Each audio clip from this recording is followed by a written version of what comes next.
ഇത് ഞങ്ങളുടെ new year ഈവാണ്. ഞങ്ങളന്ന് പിടിയും കോഴിയുമാണ് ഉണ്ടാക്കി കഴിച്ചത്.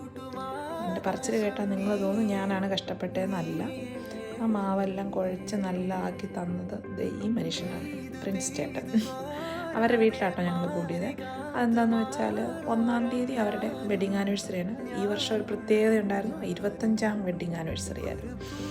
അപ്പം ഞങ്ങൾ ന്യൂ ഇയറും ഒക്കെ ആഘോഷിച്ച് അവരുടെ വെഡിങ് ആനിവേഴ്സറിയും എല്ലാം ആഘോഷിക്കാനായിട്ടാണ് അവരുടെ വീട്ടിൽ പോയത്. അപ്പോൾ പ്രിൻസ് ചേട്ടൻ മാവൊക്കെ കുഴച്ച് തന്നു. ഞങ്ങളതെല്ലാം ഇങ്ങനെ കുഞ്ഞു കുഞ്ഞു കുഞ്ഞു ഉരുളകളാക്കി നമ്മുടെ പിടിക്ക് വേണ്ടി. എനിക്കറിയില്ല എല്ലാവരും ഒക്കെ പിടിയും കോഴിയും കഴിച്ചിട്ടുണ്ടോയെന്ന്. ചില ഏരിയകളിലൊന്നും ഇല്ല, ചിലയിടത്ത് അത് വലിയ ഉരുളകളായിട്ടും ഒക്കെയാണ് തരുന്നത്. എന്താണെങ്കിലും നല്ല രസമായിരുന്നു കേട്ടോ, എല്ലാവരും കൂടി ഇരുന്ന് ഇതൊക്കെ ഇങ്ങനെ ഉരുളകളാക്കി ഉണ്ടാക്കി വർത്താനമൊക്കെ പറഞ്ഞ് ഇങ്ങനെ ഉണ്ടാക്കാനായിട്ടൊക്കെ. എന്താണെങ്കിലും നല്ലൊരു ഈവനിങ് ആയിരുന്നു. അടിപൊളി പിടിയും കോഴിയും.